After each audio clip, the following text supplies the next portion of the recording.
చెప్పేస్తాను ఆ సాక్ష్యం కావాలంటే. సరే, ఒక 2-3 నిమిషాలు చెప్తాను. 1964లో ప్రభుని నమ్మాను. నా పేరు ఇంతకుముందు కృష్ణమూర్తి. మా నాన్న పేరు బొంతల రామచంద్రయ్య చిట్టి. స్వగ్రామం మదనపల్లె, చిత్తూరు జిల్లా. అన్నీ ఉంది కానీ నెమ్మది లేదు. దీని కొరకు లోకంలో తిరిగాను, దుర్మార్గం జీవించాను. ఎక్కడ నాకేం నమ్మి దొరకలే, సంతోషం దొరకలే. చివరికి ఒకరోజు చనిపోలే, ఎక్కడికైనా ప్రశ్నలు వస్తున్నాయి. జాబ్ దొరకలే. జాబ్ దొరకపోగా అరే దీనికి ఎవడిస్తాడు జాబ్ అని చెప్పి నేను ఇంకా దేవుడే ఇవ్వాలి అని చెప్పి ఇంట్లో నుంచి పారిపోయాను. పారిపోయి తిరుపతి మొదలుకొని కన్యాకుమారికి యాత్ర చేశా.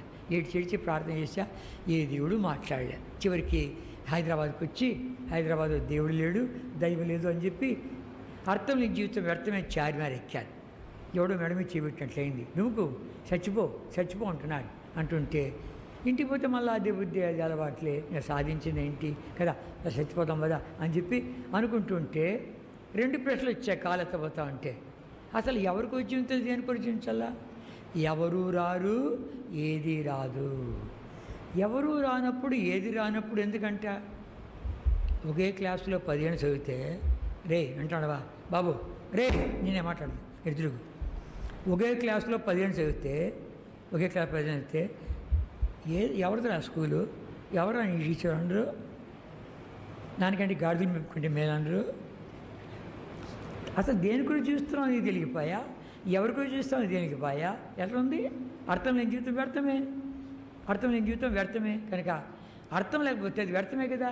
కనుక అర్థం లేని జీవితం వ్యర్థమే కదా. అప్పుడు చచ్చిపోతాం. దీనికి అర్థం లేదు, చచ్చిపోతామని కాలిచ్చాను.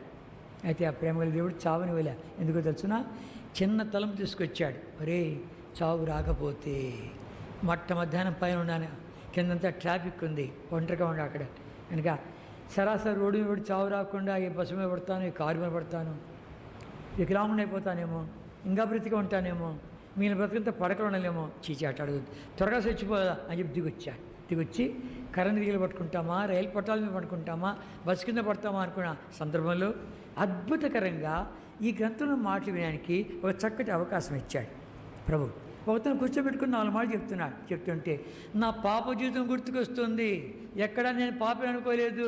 మా అమ్మ పేరు లక్ష్మీకాంతమ్మ. నేను అనుకున్నాను మా అమ్మగారు వెళ్తామ్మా, ఇన్ని పుణ్యక్షేత్రాలు తిరిగాను, మరి గోతం పెడితే అర్చన చేశాను, తల వెంట్రుకలు మొక్కుడు చేయించాను, ఇప్పుడు జుట్టు ప్రక్షాళన చేశాను, కోనెట్లు మురిగానే, కానుకేసానే, ఆ మొదటి మేష దగ్గర 1 వారం ఉన్నానే, గర్భాలకు కూడా వెళ్ళి కొత్త పూజలు చేయించానంటే బా ఎంత పుణ్యం చేసావురా అంటుందేమో అనుకునేవాడిని. కాదు, ఈ గ్రంథంలో మాటలు వింటుంటే నా పాపం ఒప్పించబడుతుంది. నా పాపం నన్ను పట్టుకుంటూ ఉంది. ఎలా ఉంది? మరి దొంగ, మరి త్రాగబోతా, జూదరి, మోసగాడ, అబద్ధికుడా, టక్కరోడా, జిత్తురోడా, సస్తే ఎక్కడికి అని మాట్లాడుతోంది. ఏంటంటే కొత్తగా ఉంది ఇది. నా సంగతి ఆయనకి తెలుసును. దొంగ బతికాను, అబద్ధాలు ఆడాను, చెడిపోయాను, నాకే తెలుసు కదా, నాకే తెలుసు. కనుక ఈ గ్రంథం ఆ మాటలు ఉన్నాయా? అది ఇలాంటి వాడిని త్వరగా చచ్చిపోతే ఏ ముఖం పెట్టుకుని ఆ దేవుడి దగ్గరికి వెళ్ళేది, ఇన్ని పాపాత్మని అని చెప్పి లోపల ఏడుస్తూ ఉంటే ఏంటి ఎందుకు ఏడుస్తూ అంటే ఆయన నా బంగా చూడటం లేడు, చూసి చెప్పింది. ఎప్పుడైతే అన్నాడో ఈ పాపము నిన్ను వెంటాడుతుంది, తరుముతుంది, పట్టుకుంటుంది, ఒకనాడు ఎత్తి నిత్య నరకంలో పడేస్తుంది. నేను తప్పించడానికి వచ్చినవాడు ఒక్కడే, ఆయన ప్రభువుని యేసుక్రీస్తు వారు. ఆయన పేరు లోకరక్షకుడు. లోక పాపాలు మోసుకుని పోయి దేవుడి గురి పిల్ల. కనుక ఆయన జన్మలో పాపం లేదు, జీవితంలో పాపం లేదు, పాపం ఎరిగిన ఆయన మన కొరకే పాపంగా చేయబడ్డాడు. కనుక లోక పాపాలను మోసుకుని పోయి సిలువలో తూర్పుపడమని ఉత్తర దశ ఉండే యావత్ మానవాడి కొరకే ఒక్క అర్పణ అర్పించాడు. మన అందరి కొరకు బలిప్పాడు. పరిశుద్ధ రక్తం కార్చి సమాధిపతులు ఇచ్చాడు. నువ్వు నమ్మితే చాలు అన్నాడు. అన్నీ మర్చిపోయిన ఒకటి మాత్రం బాగా జ్ఞాపకం ఉంది. ప్రభుని యేసుక్రీస్తు వారిని విశ్వాసం ఉంచావంటే నీ హృదయ భారము దొర్లిపోద్ది అన్నాడు. బరువెక్కిపోయింది హృదయం బరువెక్కిపోయింది, దొర్లిపోద్ది అన్నాడు.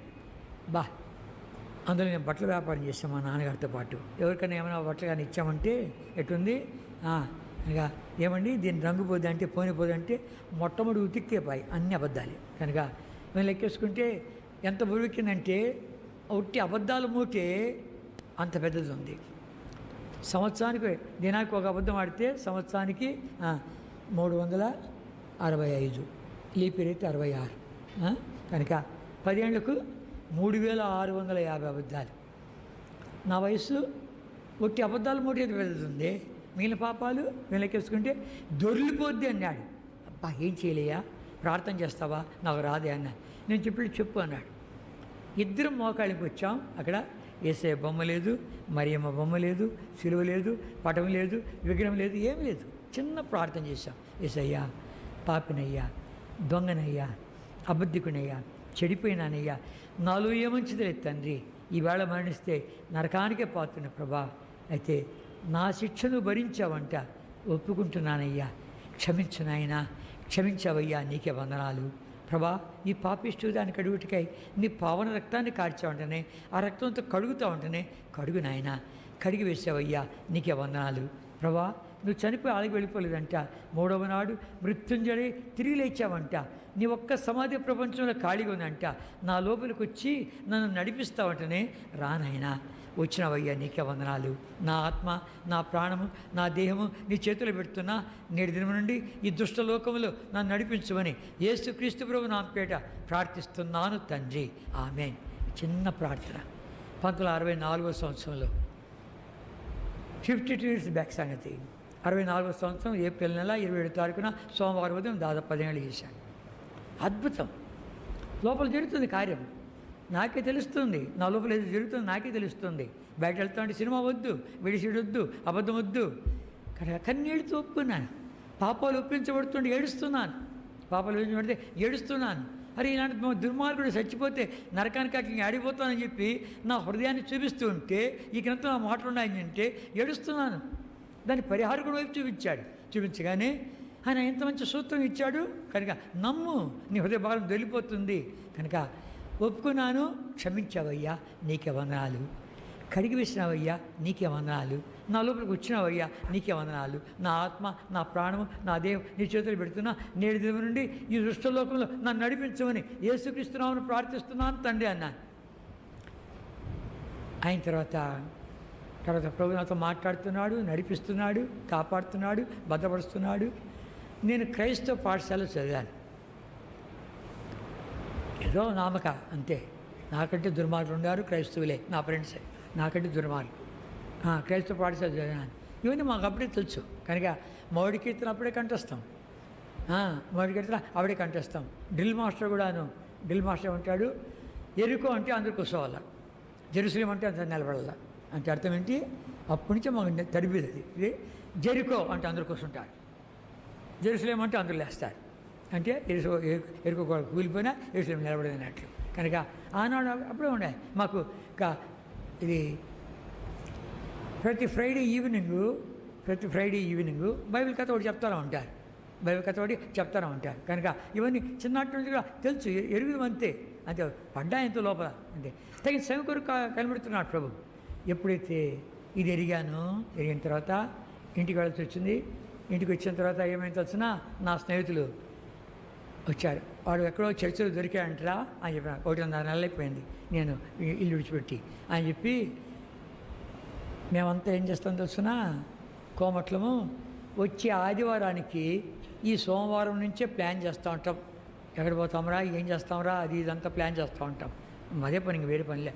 ఇంకో వ్యాపారం ఉంటుంది. వ్యాపారం అయిపోయిన తర్వాత సాయంకాలం మేమంతా ఏం చేస్తామంటే, సాయంకాలము అందరం చదువు మానేసి వ్యాపారంలోకి వచ్చేసాం. వ్యాపారంకి వచ్చేసిన తర్వాత వ్యాపారం అంతా అయిపోయిన భోజనం చేసుకొని అంత వస్తామని చేరుతాం. చేరి ఊరంతా తిరుగుతాం. ఏం పని పాటలేదుగా. ఆ సినిమాని గురించి, వీడి గురించి, వాడి గురించి అంతా మాట్లాడుకుంటూ వస్తాం, వచ్చి కూర్చుంటాం. ఆడ కూర్చున్నామంటే ఇంకా అంతా ఏదేదో అన్నీ మాట్లాడుకొని, ఆ మాట ఈ మాట అన్నీ మాట్లాడు, రే పోదాం అంటే ఏ 12 గంటలకో 12:30కో ఇంటికి పోదాం అందరం. అది మా దినచర్య. అలాంటిది నేను ఎరిగిన తర్వాత నా స్నేహితులను కలవగానే రోడ్డు మీద ఒకడు వచ్చాడు. ఏమన్నాడు చూస్తున్నా, రోడ్డు మీద వచ్చి, నా యేసయ్యా రారా నాయనా అన్నాడు. స్టార్ట్ అయింది నాకు స్టార్ట్ అయింది. వాళ్ళు వచ్చి ఒకడు భుజం ఇచ్చేసి, రే నువ్వు లేవురా, ఆ సినిమా పోవాలనుకుంటా అంటే బొంబాయి పోయి చూసామరా మేము. కనుక వీడు ఆలిపోయాడు, వాడు ఆలిపోయాడు. అబ్బాయి ఎట్టట్లున్నాయి వాళ్ళ మాటలు. కనుక ఒకడు భుజం చేస్తే ఇది తీసిస్తే మేలనిపిస్తుంది, ఇంకోటి నడుమి చేస్తే వీడు తీస్తే మేలుంది. మొండ్ల మీద నడిచినట్టుంది నాకు. ఎట్లుంది?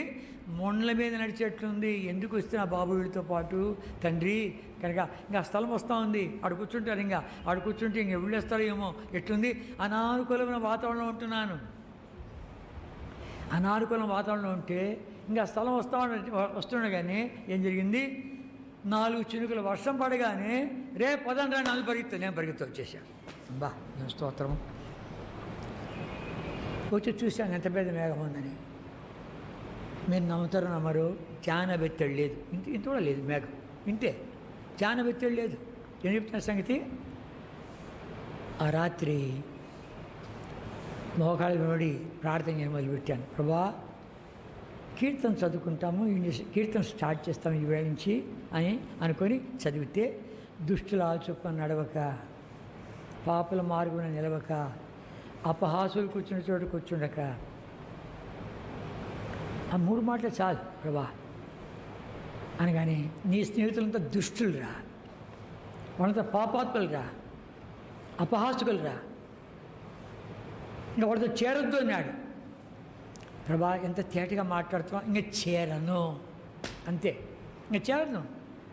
ప్రభు ఎవరితో మాట్లాడతాడంటే లోబడితే వాడితో మాట్లాడతాడు. లోబడితే వాడితో మాట్లాడతాడు. వాళ్ళు కింద పోతున్నారు, మాట్లాడుకుంటా, నేను మేడమే ఉన్నాను కనుక వాడిని ముందు చేయడంట కదరా. కనుక వాడు అబద్ధాలు ఆడంటనే, వాడు వ్యాపారం చేయడంటే, సినిమాకి రాడంటనే అని వాడు మాట్లాడుకుంటూ పోతుంటే ఎవడోడు పోతున్నాడని కూడా తొంగి చూసేవాడు, పిలుస్తారు వాడిని. కనుక అంతే అయిపోయింది. వాడితో కలవలేంగా. మళ్ళీ కలిశాను, స్వార్థ చెప్పాను, ఇంటింటికి వెళ్ళాను, షాప్కి వెళ్ళాను, నా స్నేహితులందరికి వెళ్ళాను, అందరికీ రుద్ది చెప్పాను. వాడితో కలవలే, ప్రత్యేకత వచ్చేసింది. కనుక దేవుడు మాట్లాడితే ఎవరితో మాట్లాడతాడు? ఎవరితో లోబడతాడు వాడితో మాట్లాడతాడు. నువ్వు లోబడకపోతే అది చదివినట్టు ఉంటుంది, చేరినట్టు ఉంటుంది. అవ్వ కావాలి బువ్వ కావాలంటే కుదరదు, ఇటు లోకం కావాలి, ఇటు ఇది కావాలంటే కుదరదు. కనుక 2 కుదరదు. కానీ రే బాబు